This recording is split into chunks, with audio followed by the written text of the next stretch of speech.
You just witnessed one of the best games in Broncos history. It's a post-game reaction. 32-33. One of the best ever. Live.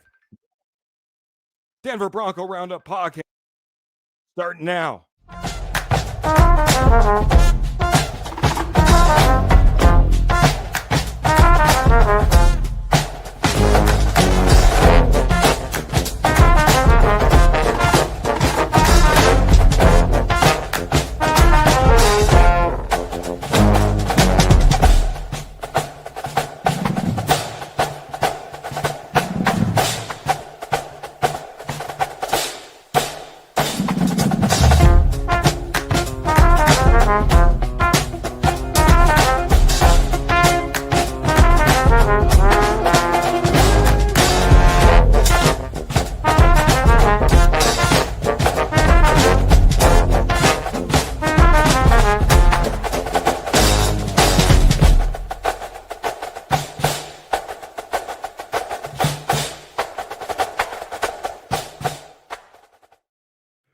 Oh my goodness.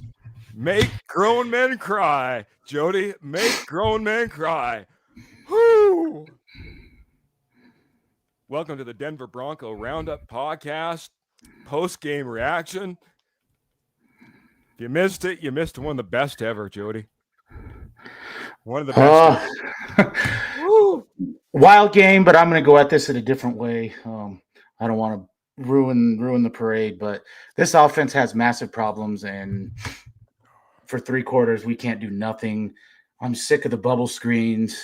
You pulled out a lucky win today, and it's one that the defense couldn't hold them, and your offense drove down and scored in the end. But you aren't going to do anything if you keep playing like this. They have got to figure something out on offense, and until they do, Jody, come on, man. Wrap it up, man. You beat the Giants with a rookie quarterback and got lucky. But I will say I will throw some other things out. Trash PI call on McMillan down there. That was a trash call.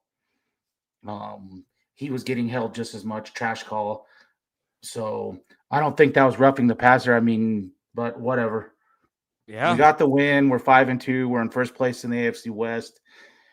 And you better figure some things out. And Sean Payton better look in the mirror because he is very close to, in my opinion, he needs to give up play calling duties or figure something out. Jody, stop, man. I'm 32-33. Come on, man. We just had one of the best games ever. I'm excited for this win, but there's a lot of problems with this. There's a lot of problems with this team, and it starts on the O. So they better figure some things out and quick. Yeah, figure it out. What they did figure out, they figured out how to pull out a win, an improbable win, statistically impossible win, and one of the best comebacks ever. Honestly, you're going to look back at this, and you're going to be talking about this and the drive in the same breath at some point in history. It just is what it is. It wasn't pretty. Things weren't great. But my goodness gracious, a win in improbable fashion. 5-2, leading the AFC West. Get it done the way we get it done in improbable ways. Trevor, I got to welcome in Mr. Trevor Rocketman Salzman and say hello to him first and foremost. Thank you, Jody. Sorry. No, I mean, I think this is a heck of a win by the Denver Broncos, Keith. I think I echo exactly what you said. I mean, it don't matter. It's, yes, it wasn't pretty, of course, at first, but man, the way this team fought back and first and foremost, I mean, this team in the third quarter was just like a mess. I mean, they just had no fight off from an offensive standpoint, and just to be able to fight and get a spark underneath them when it counted in the fourth quarter. This is why you play all 4 quarters, by the way, in the NFL, because of stuff like this. You took advantage of the Giants. Giants seemed like they got a little comfortable with that lead, and they just kind of didn't step on the gas enough and give the Broncos defense credit for hanging in there for the whole game when the offense wasn't doing their job. Offense finally started showing up. They got a spark, and man, I mean, you're exactly right, Keith. You take a win however you can get it. Take advantage of a New York Giants team that's still learning how to win. And the Broncos did a great job doing that today, getting a victory at home. Huge win. You could not go 1-1 against these New York teams. You had to be able to go 2-0 because your schedule doesn't get any easier. And if we start with that next week against the Dallas Cowboys. Jody, I'm going to get to you next, but I'm going to get to our posse first. Get in here and get Clayton coming in here saying, hey, guys, smash that like and share button.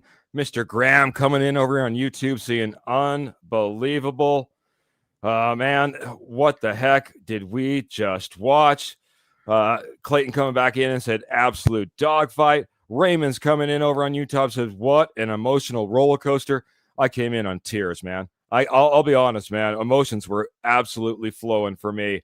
Bo Nix, says Clayton. Bo Nix. Ernie Mays, that was an awesome football game. Go Broncos country only.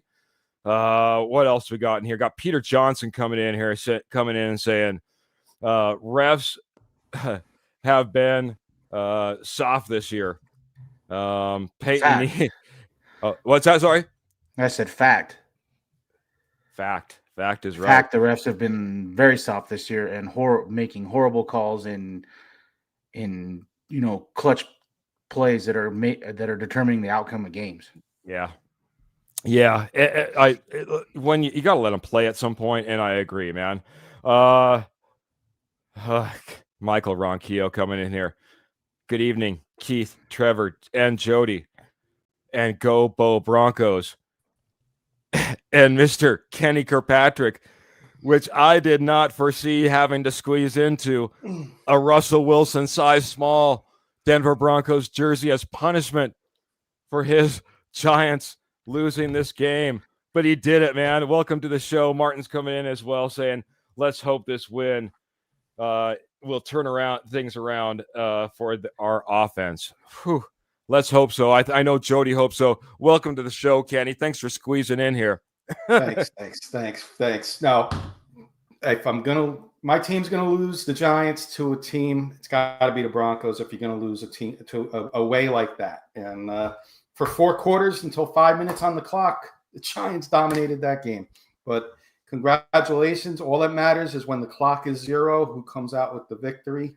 I'll be on my Giants show tomorrow with my friend Paul Rosen. We'll be talking about the Giants ends of things, but tonight it's about the Broncos. So congratulations to everybody out there.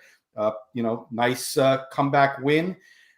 I'll throw my 2 cents in now. Sean Payton needs to wake that offense up. 5 minutes left. The defense maybe gassed a little bit, but for 3.5 quarters, you were getting outcoached on offense once again.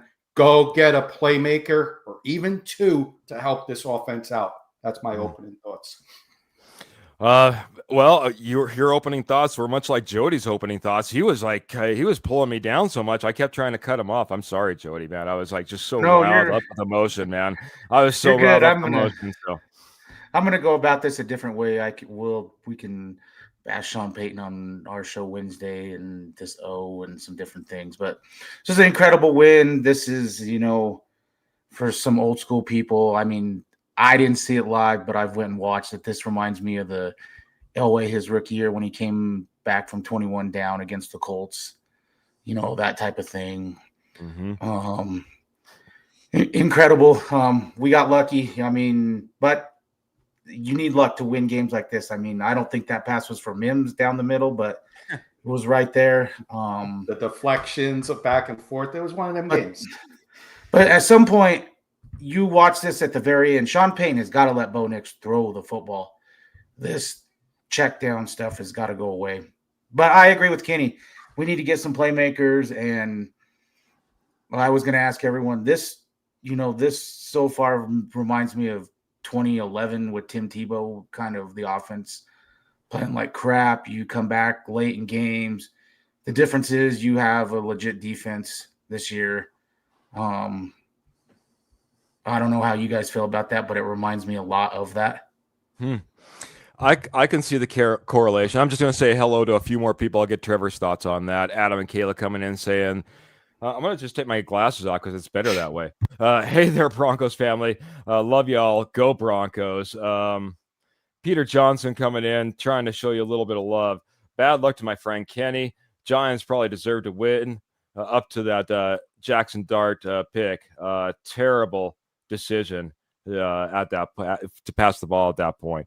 Mr. Patrick Wiltsey coming in saying, aloha, wow, where was that for the last 54 minutes or the first 54 minutes? Miss Pearl coming in and saying, oh my goodness. And yeah, Pearl, I was just full of emotion as I came in here. And darn, Kenny. No, no, all good. I do want to say one thing before you continue. If I could say one last thing. Yes, go right ahead. I'll pass it over to Mr. Trevor after this. This could be, and this is coming from an outside perspective, this could be now a special season for the Broncos. Finding a way to win like that maybe wakes up the offense, like everybody was saying, but maybe you go get a playmaker. I'm not saying go and get a guy that you're going to give up a first round, but maybe you go get a playmaker. Teams that go to the Super Bowl and win a Super Bowl find those weird games to find a way to win. 2 missed extra points by the Giants, or they have to get a touchdown, the Broncos, instead of a field goal. Crazy things happen, and good things happen to teams that go to the Super Bowl. Go back and watch the Chiefs and Eagles games from last year, and you'll find a couple of those games. So keep an eye out. Broncos, I'm telling you, you might have something special this year. That's what I'm saying, but it's guys like Christopher that's coming in here and reminding us glad we won, but definitely can't play like this against playoff teams, man. I keep trying to be the upper, but I'm kind of surprised. Even the chat's coming in, they're a little hesitant to be celebrating this win fully, even though it was a fantastic comeback and an unprecedented type of win. Trevor, lessons to be learned and celebrations to be had, all in the same game.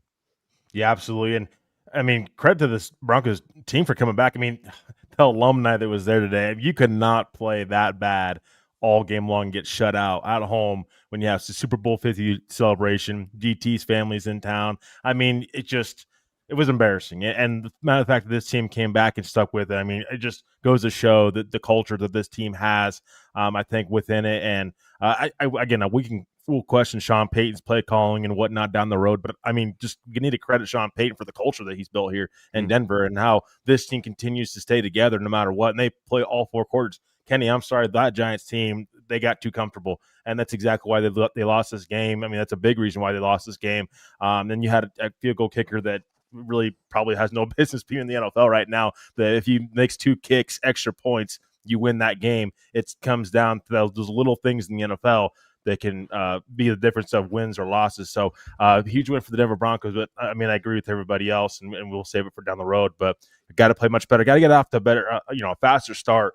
And quickly, Keith, before you go to somebody else, the playmaker standpoint, I actually disagree a little bit with Jody and with Kenny. And I'm not saying don't go out there and like at least open the door to go get a playmaker. But Marvin Mims, Troy Franklin were huge down the stretch. I mean, Troy Franklin, that batted ball, he stuck with that. That was a really impressive catch. If you don't make that catch, you're not even in this game. Marvin Mims downfield, the big jumping for that ball. I mean, just these guys, these young players are stepping up, and you think you've seen that like a little bit like when this offense is clicking, what these young playmakers other than Cortland Sutton can do. Troy Franklin, Marvin Mims, what they could possibly do if this offense is clicking. You just got to get off to faster starts and get this offense clicking in the right direction. Barry Hearn says, hello from Raleigh, North Carolina. Can they give us a bigger heart attack? Let Bo throw. I'll turn that back over to Jody, man, because you were talking about that. Is that what's needed? Do we need to open up the passing game for Bo Nix a little bit more? You were talking about the checks downs and how that wasn't working. They open it up late, and all of a sudden they come roaring back and get a victory. Let Bo throw. Is that the answer here? Barry's got the question, maybe. Well, I think it's a big part. Teams are just stacking the box, and they're expecting these little bubble screens, little rollouts, little 5-yard passes to the outside. You gotta throw it deep, and you gotta get these people out of the box. They're expecting it, and the Sean Payton, you can tell, is he's relying on this defense. Just don't let this mess it up. And this is proof today that this when it wants to, can do things. They've got, but Sean Payton is, as Kenny said, he's got this Denny's menu of play calling sheet. Well, open it up then. Why do you have this big ass play call sheet when you call 5 plays? You could have a sheet the size, a quarter of the size for the amount of plays you don't call. So, that's where it's got to start. That's where this offense, in my opinion, turned around last year. They started opening it up. And I don't care that Bo Nix threw a couple interceptions. It doesn't. So what? That's what a gunslinger does. You can tell that Peyton is ingrained in him, I think, too much. Don't take sacks. He don't turn the ball over to a point that Nix is scared to take, throw into an NFL open window. And at some point, they've got to take the reins off and open it up. Michael Ronquillo is just in full agreement. He's just disappointed that the Broncos don't get off to a quicker start. It takes all the way to the fourth quarter before we see that open up. Phil McLaughlin coming in saying, good afternoon, Keith, Rockamount, Judge, and Kenny. 33 points in the fourth. Good Lord. Most in NFL history, I think. Sorry, Kenny. My heart skipped a few beats as well. Kenny, it is a heartbreaker, man. Your team did play well. You got to have some respect, as it's been mentioned in the chat, and we'll get to a little bit of respect for the Denver Broncos player that's been called out a couple of times as well. But Jackson Dart, in that environment, as a rookie, he did show himself that he deserves to be a starting quarterback in the NFL, even if it does end up being in a loss like this. Yes, I believe the future is bright for the Giants, and I think I may have a fellow Giants fan in here. For those who are just coming in, I'm wearing this shirt feels like the old nose tackles in the 1980s. Jim Burt. Remember Jim Burt? It's like 5 sizes too small. This was punishment if the Giants lost today. I put on a Russell Wilson 3 sizes too small shirt. You do look swollen it though.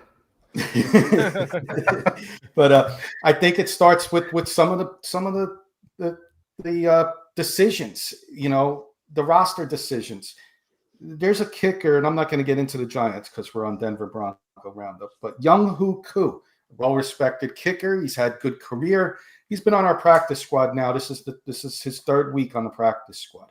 This kid missed an extra point last week. You'd think he would be demoted. No, we bring him up today, and he misses 2 extra points. Starts with that. Get a new kicker in here. You got to start thinking about the coaching staff, because that was poor game management at the end. And if the Giants run the ball, the Broncos have to go probably 80-ish yards to get a touchdown or a field goal. And instead, they get the interception, and it got turned around. Hats off to the Broncos. Congratulations on the win once again. But it starts with coaching. I think the management was bad at the end of the game there. But again, we'll talk about it on Giants show tomorrow. Today is a celebration for the Broncos. Well-deserved at the end there. Yeah. But it wasn't a blowout by any stretch of the imagination. Everyone's talking about in here about, the comeback that we'll remember. But man, at one point, man, I'll be honest, my good friend Jeremy Dressler, he's coming in here and he's saying, holy crap, what a win. Go Broncos. He's also one of the guys that he's like, man, I got to shut this off here pretty soon if the Broncos don't turn around. That's where this game was at. This game was dang near unwatchable for the Denver Broncos and hats off to him, man. As Trevor pointed out, 60 minutes of football. As Trevor pointed out, the culture that Sean Payton has brought in here for these, everybody, offense, defense, have the resiliency. Don't give up. Keep pushing. It takes a lot. It takes a lot. Anybody who's been on a football team and has been down big, to have that entire team believe and come back and get a victory like this, don't discredit it.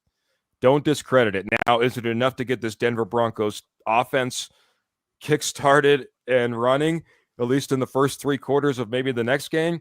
We will see. We will see. Phil McLaughlin also chiming in, just reminding us it's a good day. Raiders lost. Chargers lost. It's looking good in the West. Jody, we're in sole first place in the West. Yeah, it was a big win.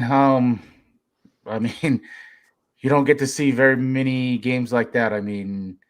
2 bad, or at least 1 bad PI call.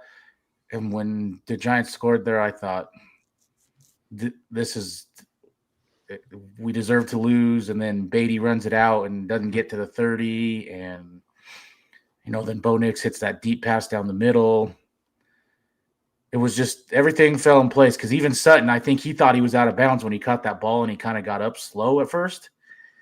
And then they had to kind of rush right there. But everything fell in place. A win's a win, and hopefully it sparks some things. I mean, 2012, the comeback against the San Diego Chargers, when you were down like 21 and you went on a run, didn't lose till the playoffs. Hopefully it sparks something like that. Difference between this team and that team is you have a legit defense this year. It's nice to see Greenlaw get out there. He made some plays. He popped Jackson Dart once, and I know he felt that. And hopefully, just like everyone said, hopefully this leads to the offense waking up, because you're going to have to score next week because Dallas scores. So, yeah, you're going to have to do something next week. So, great win, and everyone can enjoy Monday and first place in the AFC West. Let's go. Let's go. Let's go, because honestly, this is one of the reasons I love post-game victory.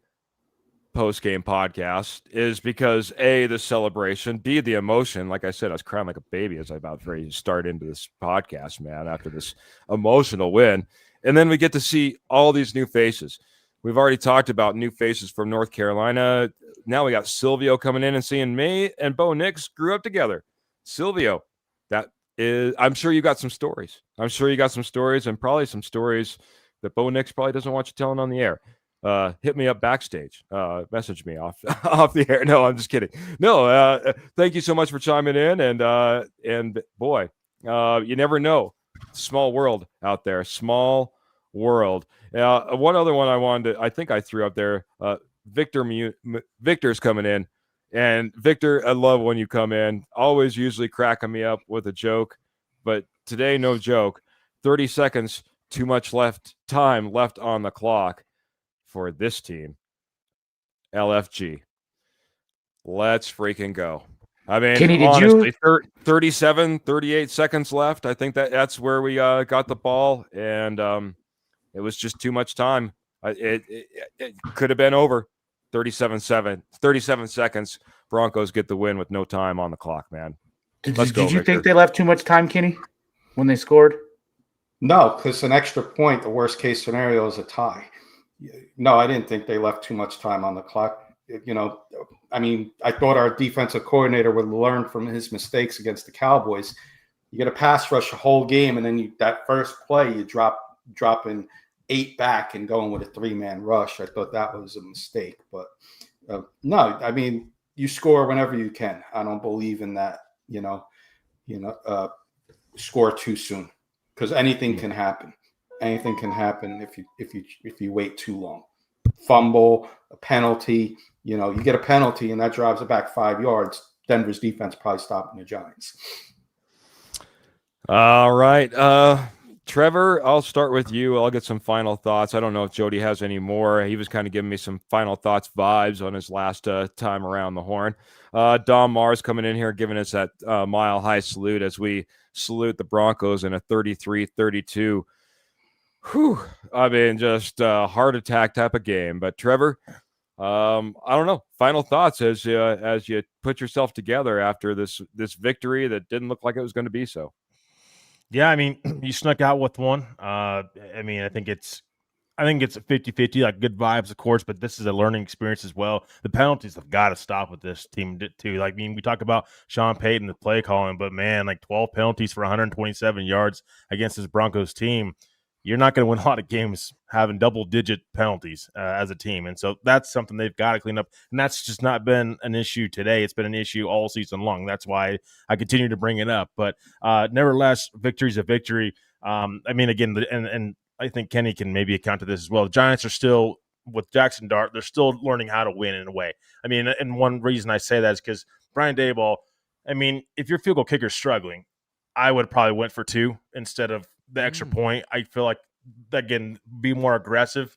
I think Dayball should have been right there. So that's a team that's still learning how to win and win with Jackson Dart. I mean, he's gonna they definitely have a lot of potential for sure with him going forward. But because I think that's a guy they can build around. But I mean, they'll get there eventually. Still in their learning process for them. But the Broncos, I mean, you take a win however you can, learn from it, watch film, and correct the mistakes. Because like Jody said earlier, against playoff teams, you may not get this lucky. I mean, there's a lot of things that went your way today. And also a quick shout out to number 88, Demaryius Thomas, because I think he was a big reason why the Denver Broncos ended up getting a victory today, 33-32.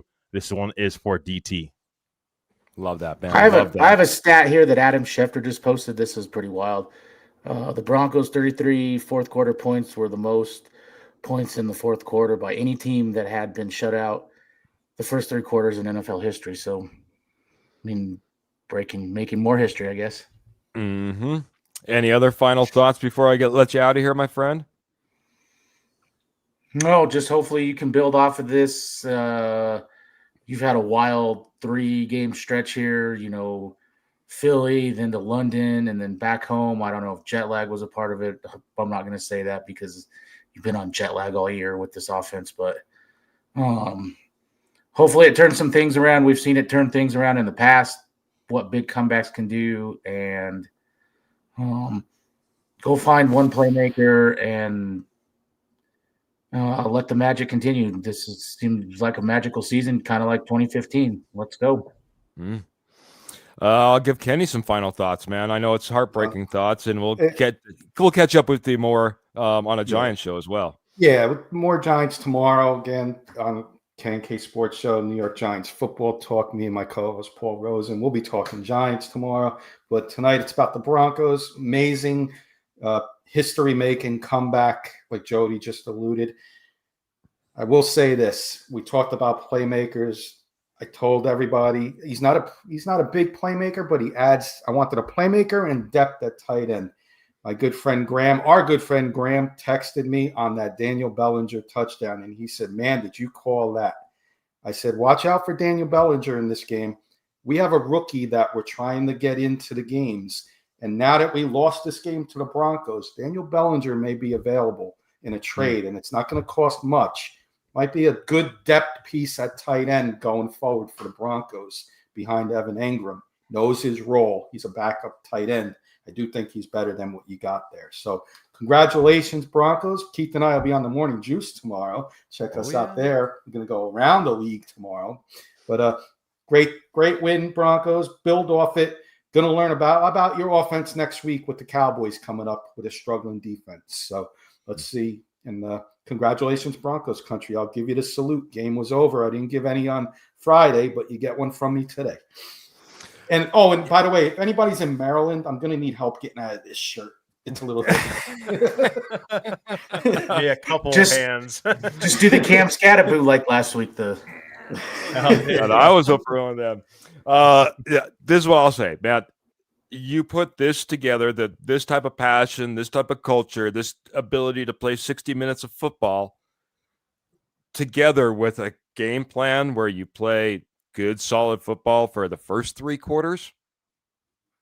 This team could be unstoppable. Trevor mentioned it. You need games like this. You need to have a little bit of luck. You need to have even our good friend Glenn Cadrez, Super Bowl champion, came on and said, hey, we needed luck in order to get all the way there. We'll count this as a luck game right now. Hopefully, we're on our path to get all the way there. And the Broncos continue to stack wins like this, man. We go live every Wednesday, every Friday, 7 p.m., we'll call it, maybe 7:30. Hit that like, share, subscribe, notification button so you know exactly when we're going live. 7:30, typically on Wednesday and Friday with the Denver Bronco Roundup podcast. We also do a post game just like this. We also have, and that obviously is right after the game, and we have the Morning Juice. And that's going to be right back at you, 7 a.m. Mountain Standard Time. Me and Kenny will be going all around the NFL. I'm sure this game is going to be on the docket. But with this being said, Broncos country, take this win. Take your 24 hours, maybe take 48, man. Might take that long. Might take that long to recover, quite honestly. But give your heart a little bit of a rest. Keep your boots in the stirrups, your guns in the holsters, and of course, Denver Broncos in your heart. Till next time, we're out of here. Can't wait to see you again. Thanks for everybody who showed up that was new and the old ones too. Can't wait to see you next time.